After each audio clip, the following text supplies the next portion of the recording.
The cherry pie arrived on a Tuesday with a ribbon and a note that sounded like affection and tasted like a goodbye. I set it on the counter, reached for the French press, and imagined the first warm slice. 5 minutes later, my golden retriever, Max, lay on the kitchen tile panting, drooling, and shaking so hard the bowl beside him rattled. A vet's doors flew inward. A doctor's face went white. Blood work whispered the word that wrecks a life in one breath poison. The pie wasn't for Max. It was for me. And as sirens later hammered down my street, I realized a love story had been rewritten as a trap months before the crust turned golden. 8 months earlier, I was Margaret Williams, 62, a widow with more money than plans, and a grief that kept my house neat and my nights long. David, my husband of decades, had died of a heart attack, and the silence he left behind felt like an extra room I never entered. I adopted Max at 8 weeks because I needed one soul in the house who didn't say, "How are you?" like an apology. He grew into 70 pounds of sunlit fur and uncomplicated loyalty, the sort of creature who worships every morning and forgives every mistake. My son, Tyler, 32, drifted between tech contracts and romance like weather, charming, restless, and magnetized to women who spotted inheritance where personality should be. I loved him more than chocolate and worried about him more than oxygen.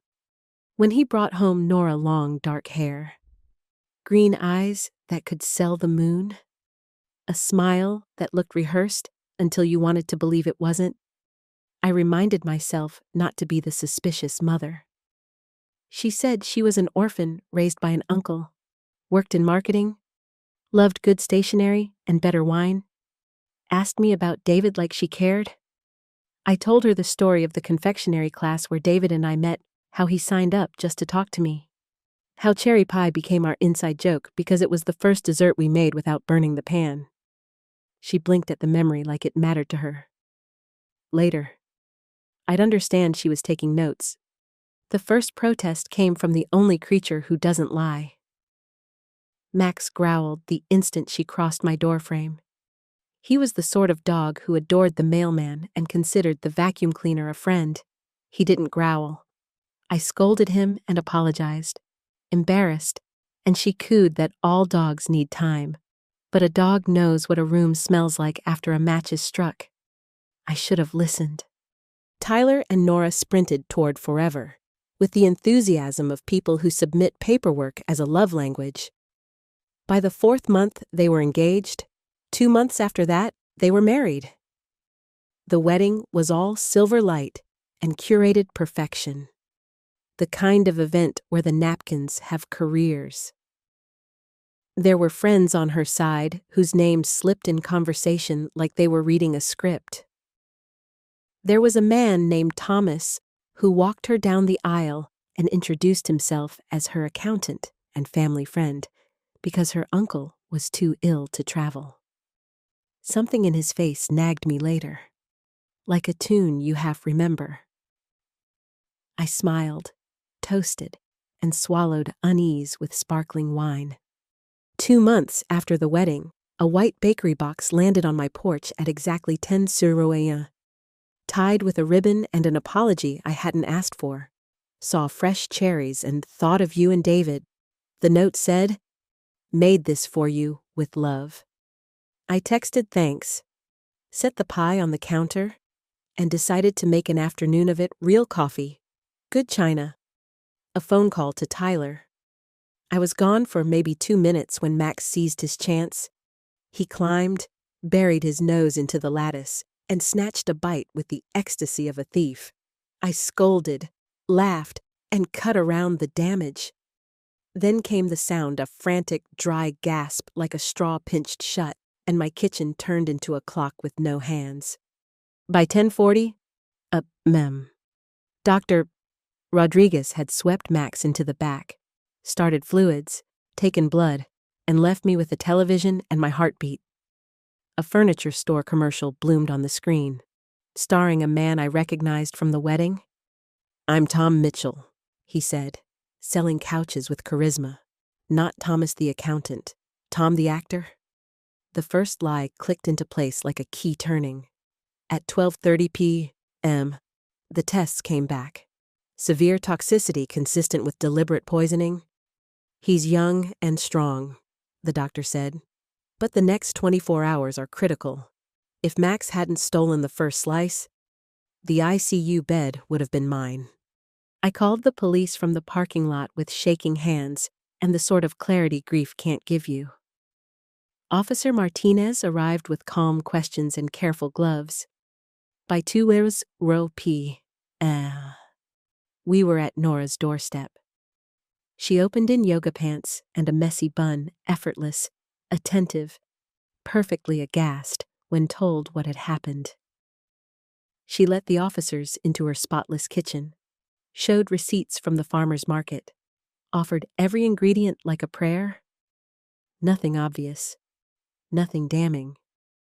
When I mentioned Uncle Thomas, she smiled. "He did some acting. Small gigs. You know how it is." She lied so smoothly you could ice a cake with it.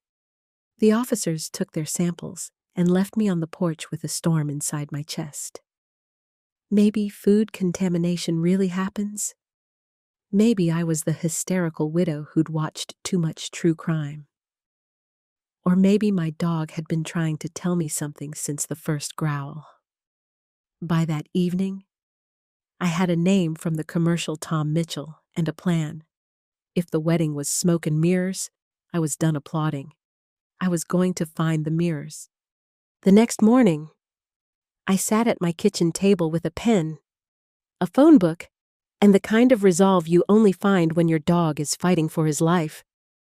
Tracking down Tom Mitchell wasn't difficult. Being a recognizable face in regional commercials is both a blessing and a curse. I called, pretending to be interested in hiring him for a project, and we arranged to meet at a coffee shop downtown. I tucked a few wedding photos into my purse, heart pounding like I was smuggling state secrets instead of family snapshots. He showed up exactly on time, looking more like a friendly neighbor than a hired stranger. I slid Nora's wedding photo across the table, my fingers trembling just slightly. "Do you recognize her?" I asked. He studied it with polite focus, then shook his head. "No, I don't think so." "Should I?" My stomach sank, but I pressed on. "She told my family you were her uncle, that you walked her down the aisle." He laughed softly, baffled. "I've never walked anyone down an aisle in my life. But I do remember that night. The Miller event. Right Elegant Affairs hired me. I was supposed to be a businessman guest. Paid pretty well, too." He leaned back, sipping his coffee casually, unaware that my world was crumbling with every word. There were at least 15 of us, each with a different backstory. Weddings, fundraisers, corporate parties, it's all theater. 15 actors. An entire wedding staged like a play, complete with an audience that didn't even know the script. I thanked him, barely keeping my voice steady, then rushed home to call Tyler. My son, predictably, dismissed it. "Mom, please. You think Nora hired actors to play her own family? That's insane." His voice carried that edge of exasperation, the one he'd used since he was a teenager when he thought I was being overprotective. "Tyler, listen to me. I saw him in a commercial. He admitted it. Nothing about her is real. But love makes people blind, and denial makes them deaf." He hung up before I could argue further. That was when I hired Marcus Webb, a private investigator recommended by a friend who whispered the name like it was both salvation and scandal. He looked like a cliché trench coat, gravelly voice, a face that had seen too many lies. "Give me 3 days," he said, jotting notes in a worn notebook.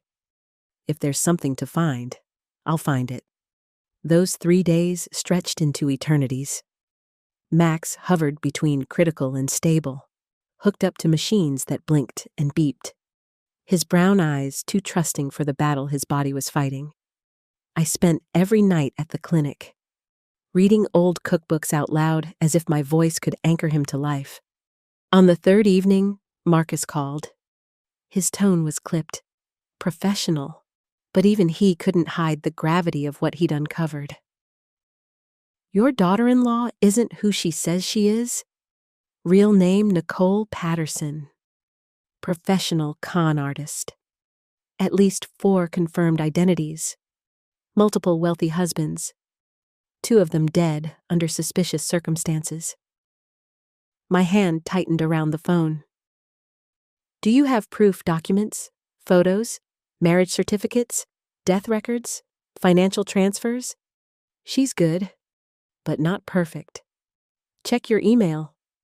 I opened the files, and the truth screamed from the screen. Nicole smiling in wedding photos with different men. Obituaries of husbands gone too soon. Bank accounts swelling mysteriously. A trail of lies longer than a lifetime. I printed everything, placed it in a folder, and called Tyler.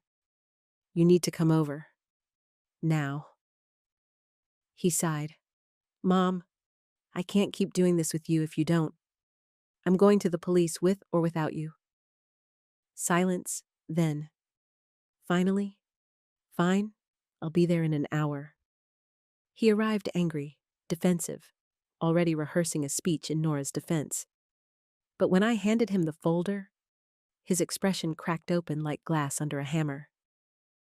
He flipped through the evidence in silence, disbelief crumbling into horror. "This can't be real." His voice shook.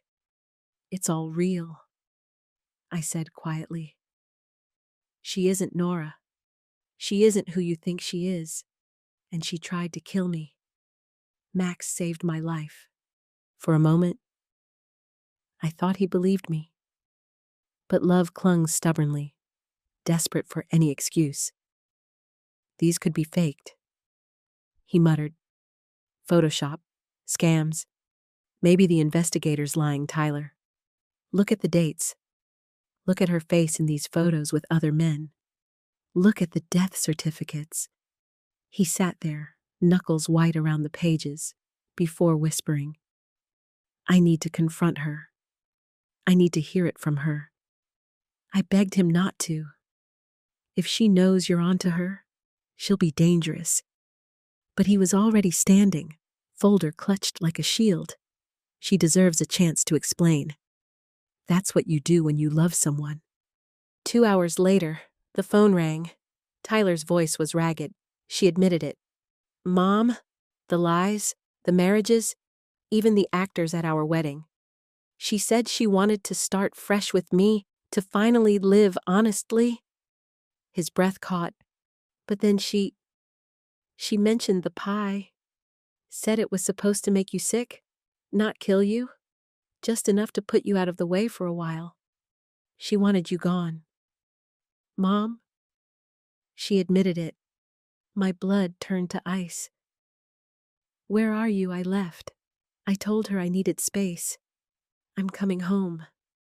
Relief spread through me, but it was fleeting, because Tyler didn't arrive home that night. Hours passed. My phone stayed silent, and when the doorbell finally rang, it wasn't Tyler standing on my porch. It was Nora. Her eyes were harder now, her smile gone, and in her hand gleamed something that made every nerve in my body scream a gun. She stepped across the threshold like she owned the place, her gaze steady, the gun never wavering. Gone was the sweet daughter-in-law with polite smiles and endless charm. What stood in my doorway was Nicole Patterson, predator, con artist, killer in the making. "Hi, Margaret," she said, her voice flat, stripped of warmth. "It's time we had an honest conversation." My chest tightened, but I forced my voice to steady. "Where's Tyler?" She smirked, indisposed. "Don't worry, He's alive for now. That depends on how cooperative you are. Every muscle in my body screamed to lunge, to scream, to fight, but I moved slowly, deliberately, toward the living room. She caught the twitch of my hand near my keychain. "Don't," she warned.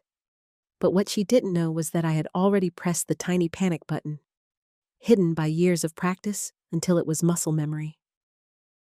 The signal was out. Help was on the way. All I had to do was keep her talking. "You know, Margaret, you should have minded your own business," she hissed, guiding me backward with the muzzle. "Tyler and I were happy. We had a good thing going. Then you decided to poison me with suspicion, to hire investigators, to dig into my past. Do you know how long I've been building this life? How hard it is to reinvent yourself over and over?" Her tone was bitter, but her eyes burned with something darker desperation. I forced myself to meet her stare. "You poisoned that pie. You tried to kill me." She shook her head, almost amused. "Not kill, just incapacitate. A little stomach bug, a trip to the hospital. Nothing fatal. By the time you were back on your feet, Tyler and I would have been gone, with a healthy slice of your fortune to keep us cozy. But then your mutt decided to play hero. Dogs are so inconvenient, aren't they?" Her words sliced through me, but I clung to my composure. "And Tyler," my voice cracked despite my effort. "What have you done to him?" Nicole's smirk widened. "He's learning. Right now, he's in the basement of our house, tied up, thinking about what happens when you threaten to turn in the woman you love. Don't worry. He's fine for now." Every word was a dagger, but I nodded, playing along, because the faint sound I'd been straining for had finally reached my ear sirens in the distance, growing closer. "So what's your plan?" I asked, keeping her talking, buying every second. "Kill us both." She tilted her head. "The plan is simple. Tyler suffers an accident. Poor grieving widow inherits everything. And you finally have that heart attack you've been postponing." The sirens grew louder, their wails splitting the night air. Nicole heard them too. For the first time, her composure cracked. Her eyes darted to the window, her grip tightening on the gun. "What did you do?" she snapped, panic creeping into her voice. "What I should have done months ago," I said quietly. "I called for help." Rage twisted her beautiful face into something monstrous. "This isn't over," she snarled, backing toward the door. "Oh yes, it is," I answered. But she was already bolting, heels pounding across the porch as the first police cars screeched into my driveway. In her haste, she made a mistake, a costly one. She dropped her purse. Inside were IDs, burner phones, and, most importantly, the address where Tyler was being held. The next hours were a blur of flashing lights, uniformed officers, and breathless terror. A search team rushed to Nicole's house. They found Tyler bound and groggy in the basement, his voice hoarse from shouting, his wrists raw from rope burns. She'd drugged his coffee before their confrontation, and he'd woken to darkness and restraints. When the officers carried him out, his eyes locked on mine, filled with both shame and relief. "Mom," he whispered, and that one word held every apology he couldn't yet say. Max was still in the hospital but slowly improving, his body proving tougher than poison. Tyler was shaken, broken-hearted, and reeling from betrayal, but alive. And Nicole Patterson had slipped into the night with a head start, a fugitive now hunted by more than my instincts. Officer Martinez briefed me as dawn crept over the horizon. She's smart, experienced, but desperate. Desperate people make mistakes. They already had enough evidence from her dropped purse to link her to fraud, false identities, and conspiracy. Worse for her. The browser history on the burner phone was a catalog of toxins and methods. She was no longer a charming wife with secrets.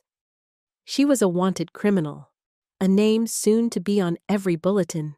For days, we lived in a haze of waiting. Tyler stayed with me, afraid to be alone, ashamed for defending her, lost in questions with no answers. "How do you ever trust again after something like this?" he asked one night, staring into his untouched coffee. I reached for his hand, the same way you trusted before, carefully, but with an open heart.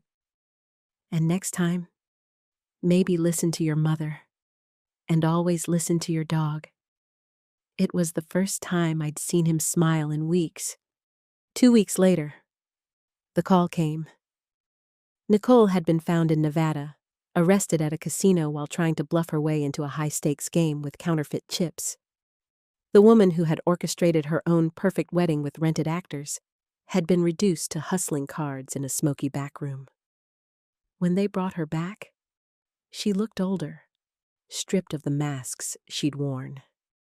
There was no sweet Nora, no cold-eyed killer, just a tired woman whose life of reinvention had finally collapsed. But the hatred in her eyes when she saw me in the courtroom months later was enough to chill my blood. The trial became national news, the cherry pie attempted murder case.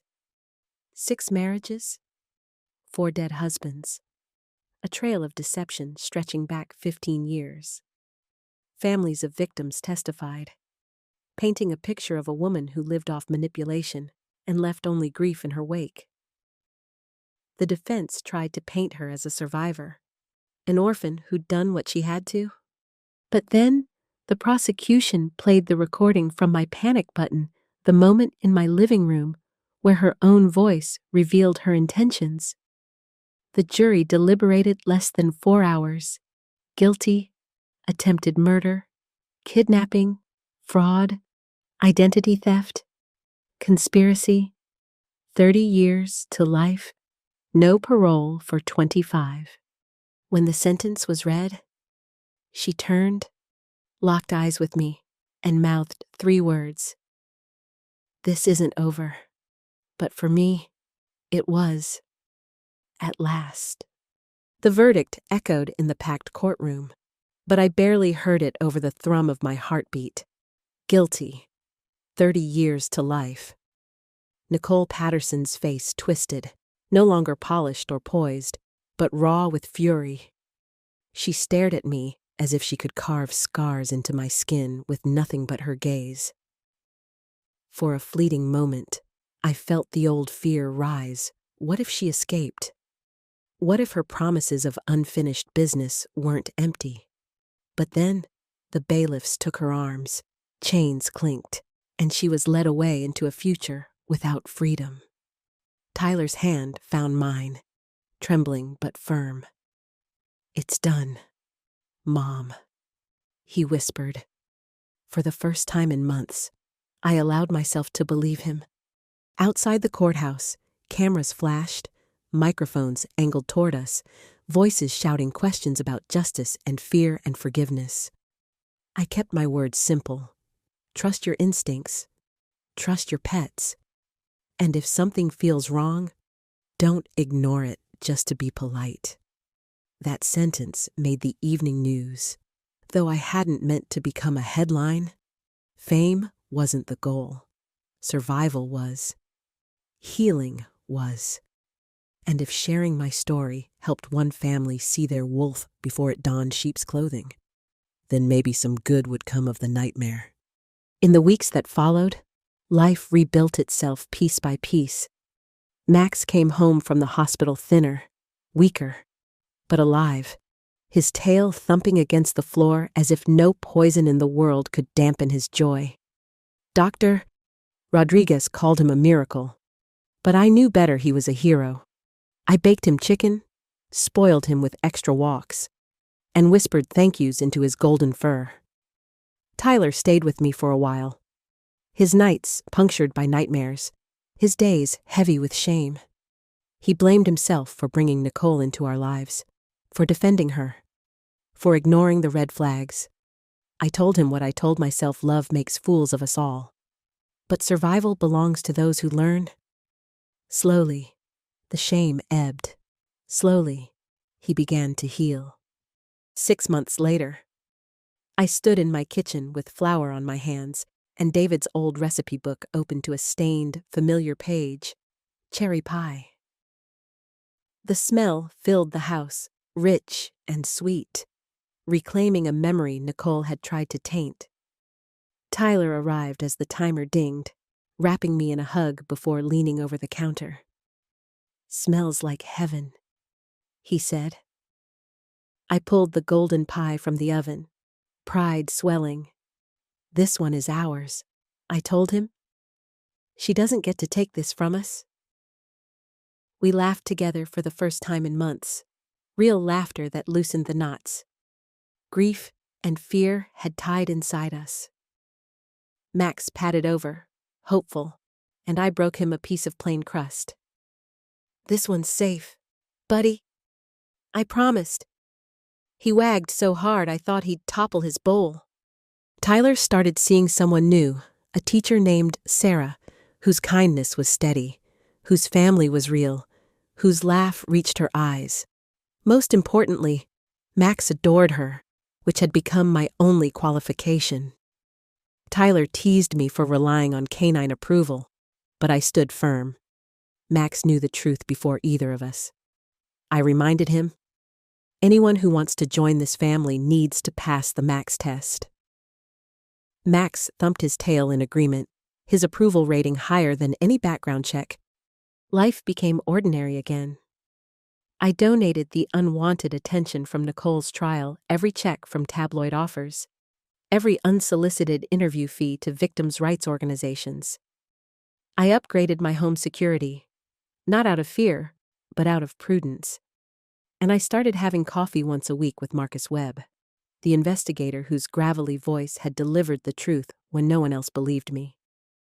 He kept me updated on scams, on cons, on the predators who prowl the edges of trust. "She still writes letters, doesn't she?" he asked one morning, sipping his black coffee. I nodded. "I don't read them. I hand them to the police. Let them decide if she's planning something stupid." He smiled. "Smart.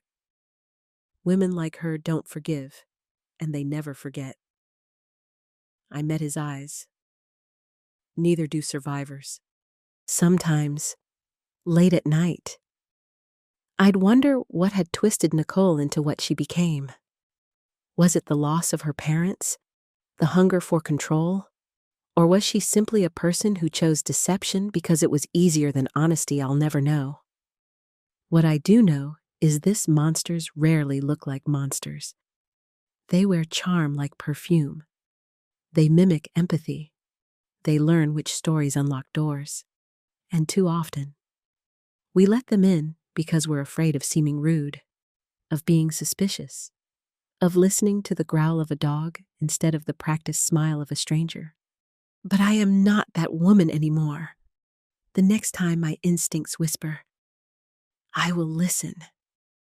The next time Max growls, I will believe him. I've earned that lesson with fear, with grief, with nearly losing everything. Tyler and I survived, not because we were fearless, but because when it mattered most, we refused to let fear silence us. And in the end, that's what saved us. So, here's what I want you to take from my story. Never dismiss the warning signs. Don't ignore that uneasy feeling in your gut. Don't brush aside the intuition of those who love you, even if they have 4 paws and a wagging tail.